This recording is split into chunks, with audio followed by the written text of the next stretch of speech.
So everybody's rushing to get AI, right? They're grabbing the latest and greatest models off the shelf, hoping for a miracle. But what if I told you the real secret to success isn't about the AI you buy? What if it's about the foundation you build before you even flip a single switch? Let's get into it. Let's start with a number. 70%.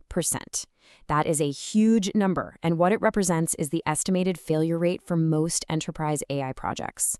I mean, think about that. 7 out of 10 initiatives just don't work out. That's a staggering amount of wasted time, money, and effort, which leads us to the big question. Why is this happening? How can so many smart companies, armed with this incredible technology, fail to see a real return?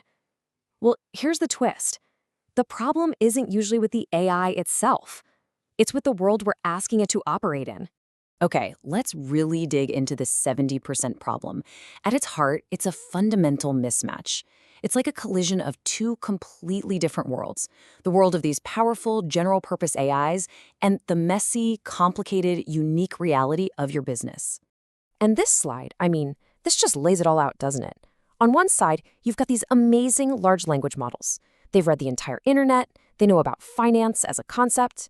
But on the other side, you've got your enterprise knowledge. It knows about your specific, weird internal approval chains. It knows your cryptic failure codes. And where does this knowledge live? Oh, in a million inconsistent spreadsheets, in people's heads, and in databases that haven't been touched in years. You're basically asking a brilliant world-class librarian to go run a chaotic factory with no blueprint. It's just never going to work. That's the mismatch. So, if the generalist, our brilliant librarian, can't run the factory, what's the answer? Well, you don't need a generalist. You need a specialist. You need an AI that speaks your company's native language. And this is where we introduce the idea of a domain-specific language model, or a DSLM for short. A DSLM is pretty much what it sounds like. It's an AI that's been specifically trained and molded to deeply understand your world.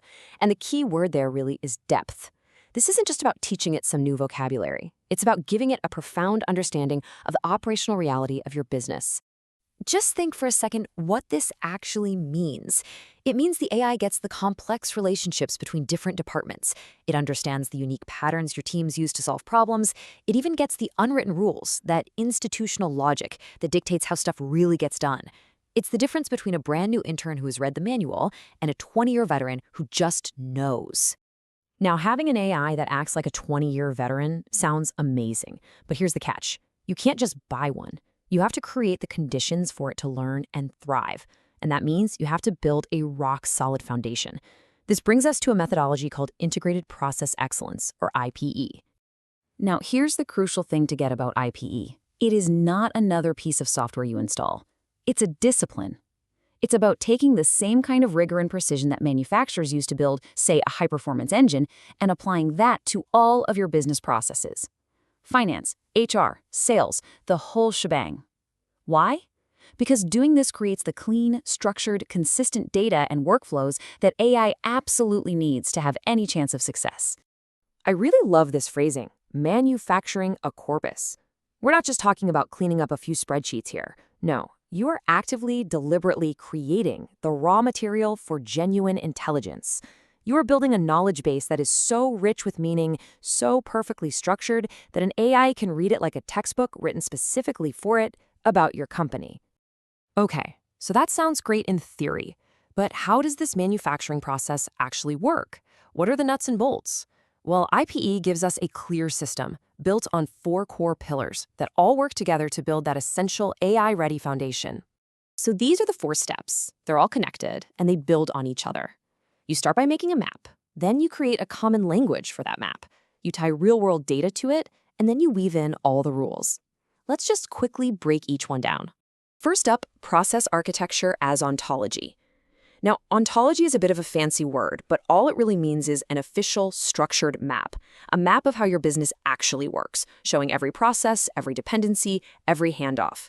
To you and me, it's a very detailed flowchart. To an AI, it's the absolute blueprint it needs to reason correctly about your entire organization. Next, you need a controlled vocabulary.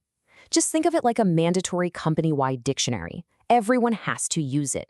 When your sales team, your operations team, and your finance team all use the exact same term to mean the exact same thing, you kill the ambiguity. And that ambiguity is what causes AI to get confused, to hallucinate, and to make bad decisions. It seems simple, but it is incredibly powerful. Okay, this one is a real game changer. Instead of just dumping a bunch of performance data into an AI, IPE forces you to link every single metric directly back to the specific process that created it. This gives the AI something priceless: context. With context, it can finally move beyond just reporting what happened and start to understand why it happened. And that leap, my friends, is the difference between basic statistics and actual reasoning. And finally, you bring in standards and compliance. With IPE, you're not just giving the AI a list of rules to memorize. You're literally weaving those regulations, things like ISO standards or FTA rules, directly into the process steps themselves. This means the AI understands compliance not as an abstract checklist, but as a living, breathing part of your day-to-day operations. So you do all that hard work. What's the payoff? Well, this slide shows how it creates a bridge to both immediate and long-term value. In the short term, you can use a technique called RAG, or Retrieval-Augmented Generation. This basically lets the AI look up answers in your perfectly structured, verified company data. It grounds the AI in reality, today. But the long-term prize? That's even bigger. You've created the perfect dataset to fine-tune a model. And that means you're not just giving the AI a library to read from. You're actually teaching it to think, using your company's unique logic. And when you put all of this together, the discipline, the foundation, the specialist DSLM, you haven't just built a better AI tool. You have built a powerful, strategic, long-term competitive advantage. You've built a true moat around your business. Because what you end up with is something that is completely 100% yours. This isn't some off-the-shelf product that your competitors can also go out and buy. No, this is a proprietary asset. It's an AI that literally embodies the unique collective intelligence of your entire organization. And that right there is the key to why this is so powerful. A competitor can go and buy the exact same base AI model you used, but they can never replicate your DSLM. Why not? Because it's built from the ground up on your unique institutional knowledge, which has been meticulously structured and curated using the IPE discipline. That is an advantage that lasts. That is a truly defensible moat. I think this quote just wraps it all up perfectly. The whole idea is to stop thinking about how you can use AI, and instead start thinking about how you can manufacture the conditions for AI to become truly, genuinely intelligent inside your world. That's the paradigm shift. So I guess the final question to leave you with is a simple one. As you move forward with your AI strategy, you have to ask yourself, are you building it on a foundation of sand, on all that chaotic, unstructured, messy data? Or are you taking the time and the discipline to build it on stone, on a foundation so solid it will stand the test of time?